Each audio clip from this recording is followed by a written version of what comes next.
Hello, I'm Lyn Kirkland and I'm here in the Jackson's Art Studio to talk to you about R&F and Encaustic Wax Painting.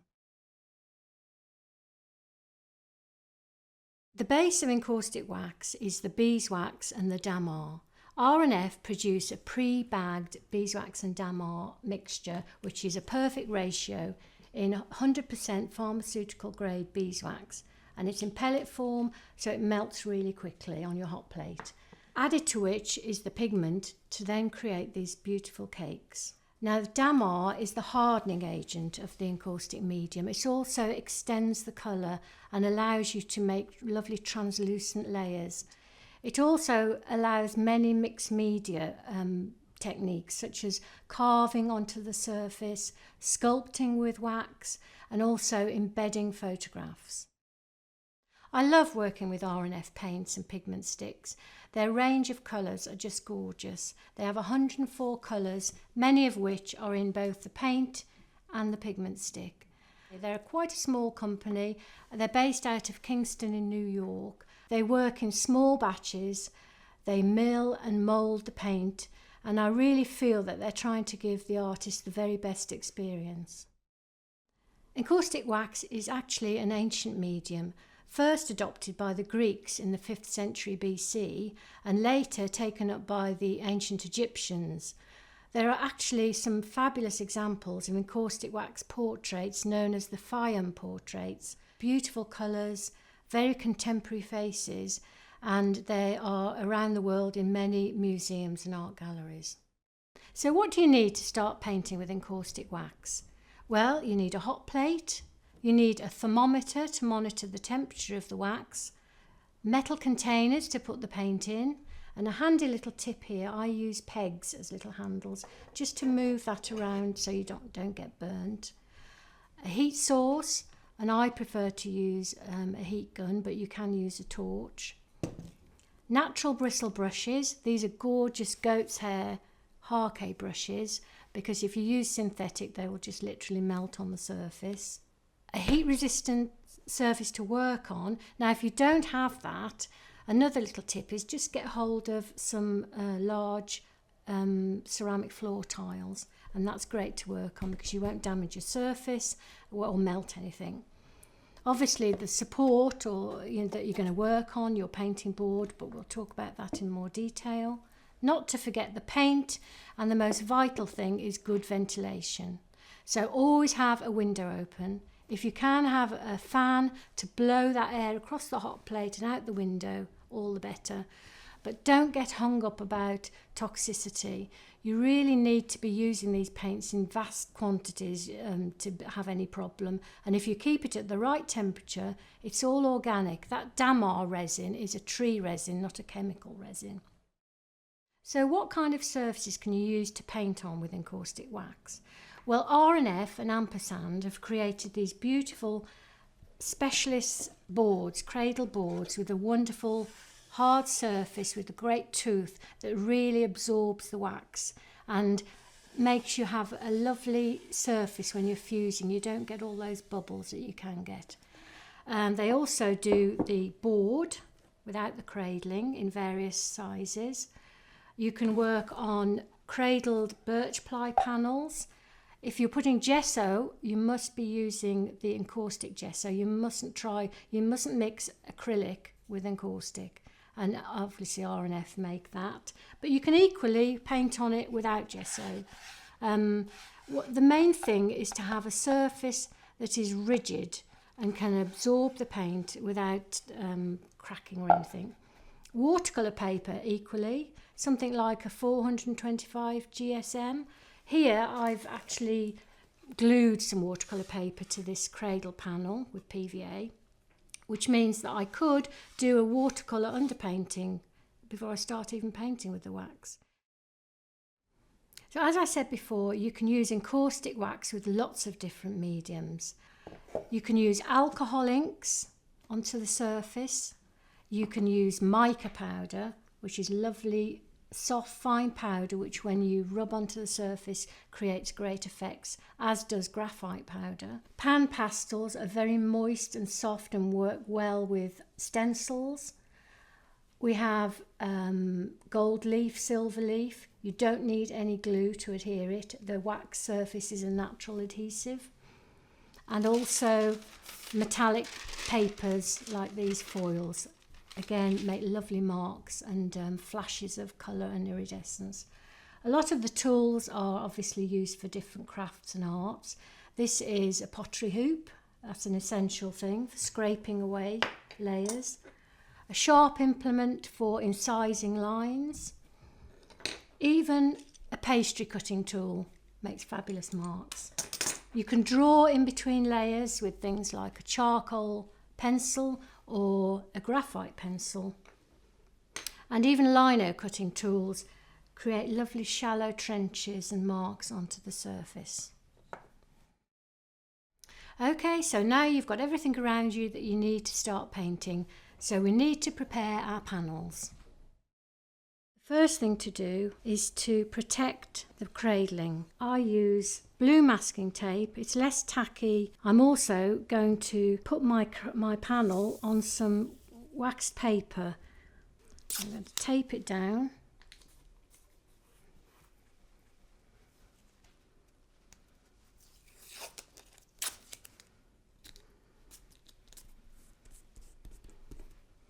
And I'm going to tape the edges of the panel. So just lift it up. I normally take it just a couple of millimetres from the top and then wrap it like a parcel.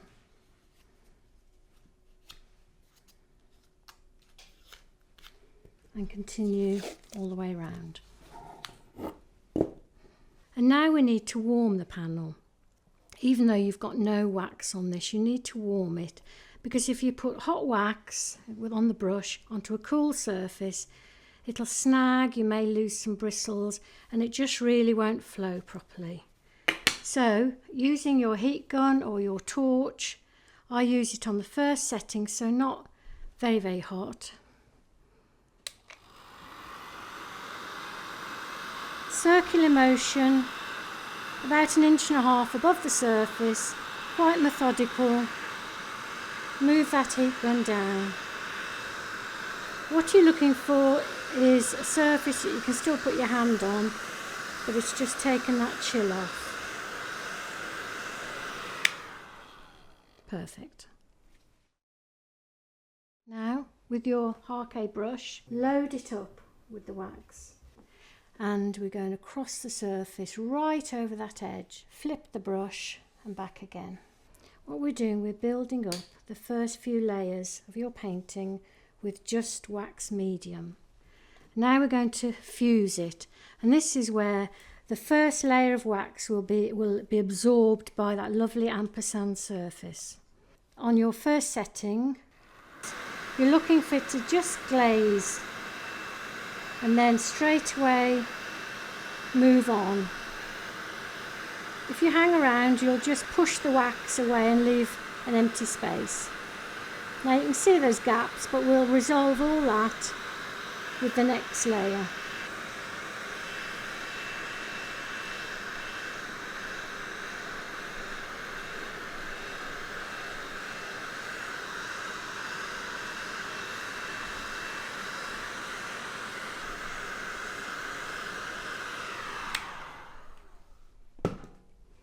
And we just allow that to cool slightly. So it's gone from shiny, it'll go to matte. You don't have to wait too long and you're ready for the next layer. And what I do is I'll come down the panel this time, because we don't want, it's not Wimbledon, we don't want tram lines, to get good even coverage. So again, and you'll feel that that brush is going on much smoother this time because the panel's getting lovely and warm. I'm not brushing as much as dragging to release the wax from the brush.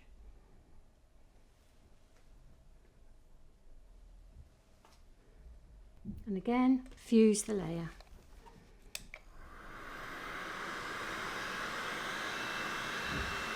Paying particular attention to the edges. You'll find you don't need to get as close the second time round because that panel really retains the heat. And what you don't want to do is push the wax and leave an empty gap. You're literally just fusing that one layer to the one below. And I'll continue to do that for maybe 5-6 layers. So this is a panel that I've part finished, quite cool. The beauty of encaustic wax is that it can be reworked at any time. So I'm just going to warm that surface again to make sure that the brushes move smoothly over it. Heat gun on the first setting, gently warming it. You'll see it start to glisten. Then I take my R&F encaustic paint and I'm going to melt that on the surface. I'm actually going to add some medium to just extend that colour a little bit.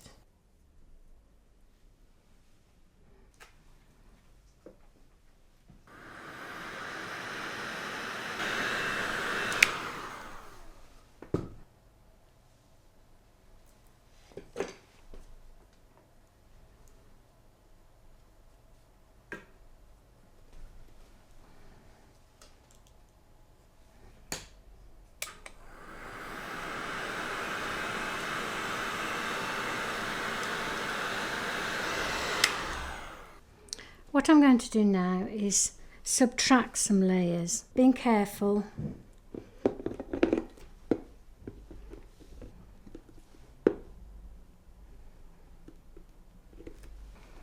And obviously a pottery hoop give you a slightly different effect.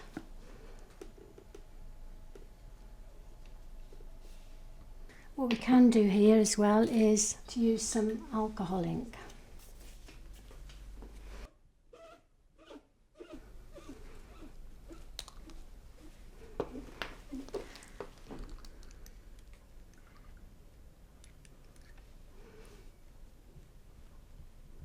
Again, we can scrape away.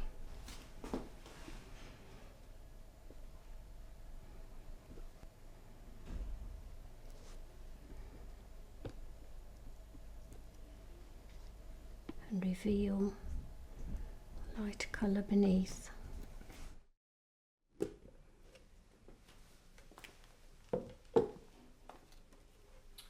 Okay, so here's another panel that's part prepared.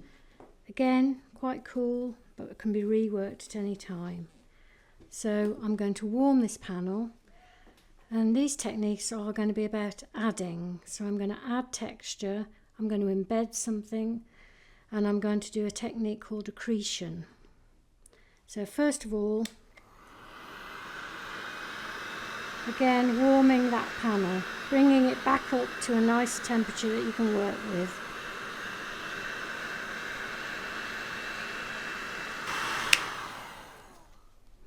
What I think I'm going to do is just embed some silk. This is some silk that I rusted with bits of metal that I find in the quarries in my home on Portland.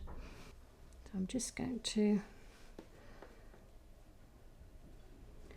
press that onto the warm surface.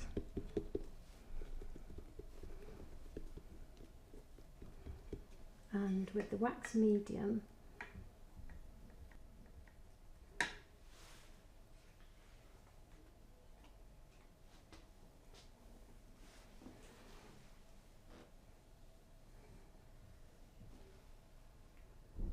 and I'm just going to fuse that into the surface of the wax.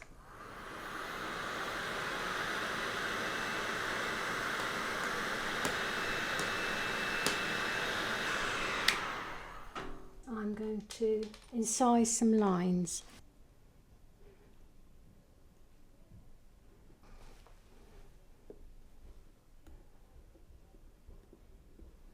I'm going to use this pigment stick to rub on the surface. Rub that pigment stick into the incised lines.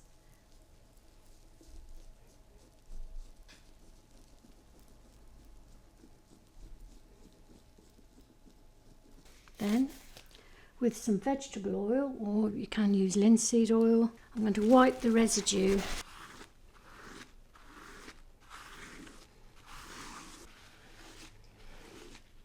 You see how it's gone into all the marks. Make sure you get as much of the linseed off as possible. Now you're going to be very light here because you don't want to lose those lines by over melting. So not too close.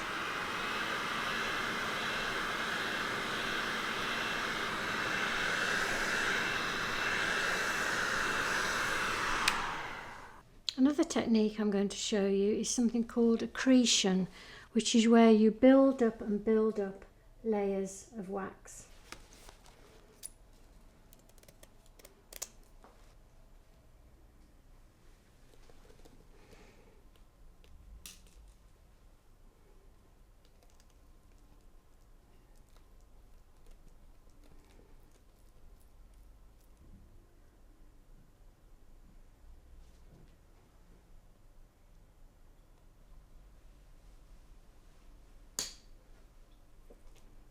I'm going to extend the colour again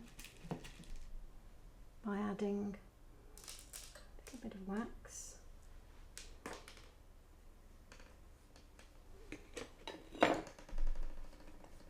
Make sure that brush is warm. And then using wrist action, not your whole arm. Accretion is also called dry brushing, and that's because you actually let that brush cool a little bit with the paint on it before you start to put it on the panel, and it catches and then it continues to build up and build up, so you can create real depth. Obviously this is quite a uniform stencil I've used, and even when you think there's no paint left on that brush, keep going.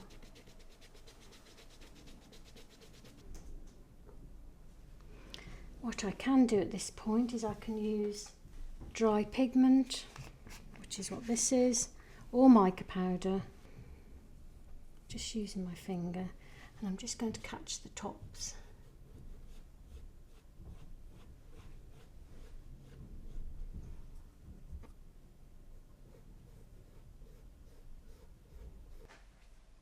Okay, so as well as using found stencils, you can buy pre-made mylar stencils, and I'm going to use this to make some marks using PanPastels. As I said, they're lovely and creamy.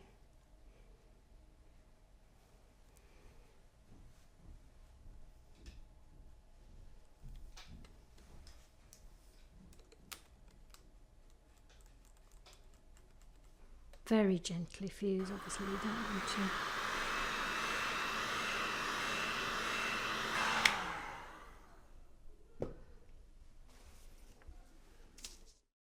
Right, so cleaning up after you finish painting. You can clean these lovely Harkay brushes using soy wax.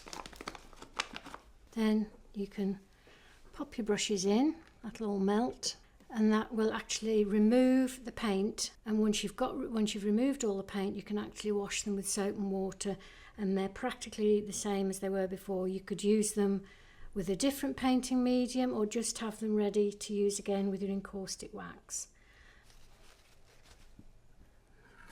This is melting already, and this will keep your nice goat's hair really conditioned and make your brushes last a whole lot longer.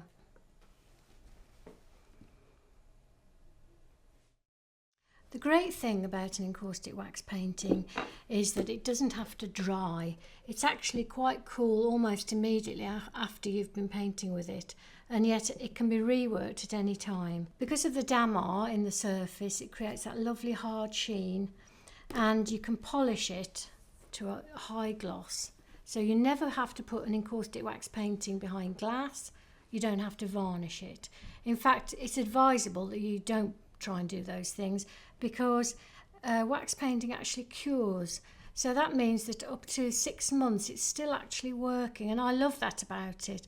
I love that it's something, you know, if somebody buys a painting off me, they actually need to care for it a little bit.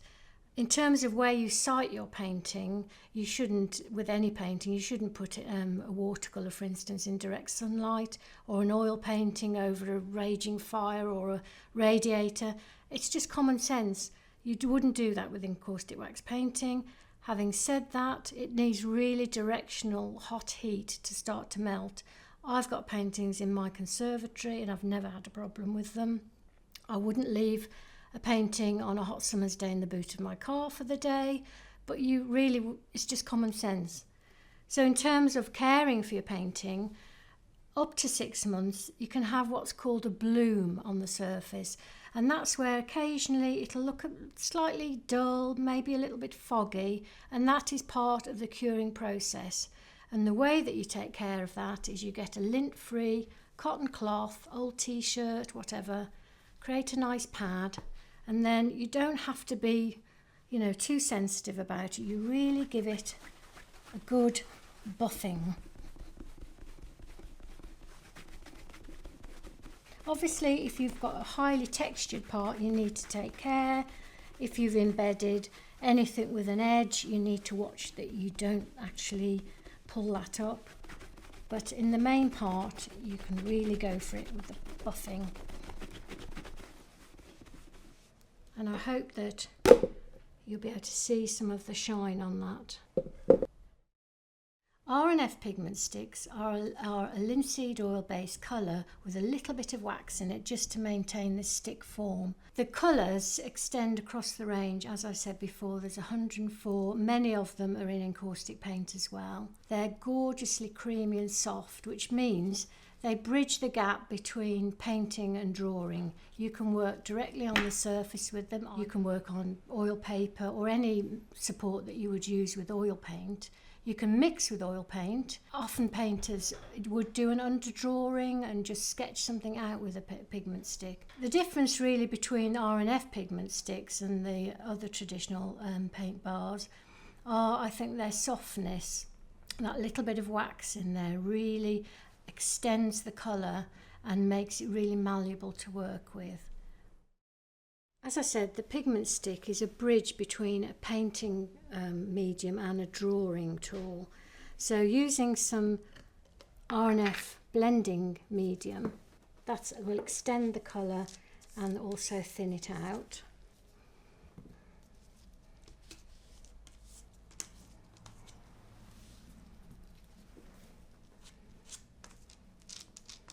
You can mix it as you would a traditional oil paint. As I said, the colours, some are more translucent, and then you have the opaque colours. I'm going to use my fingers because they're just so creamy. You can blend those colours on the surface. And I'm going to, just using the edge, draw. You can go through colour.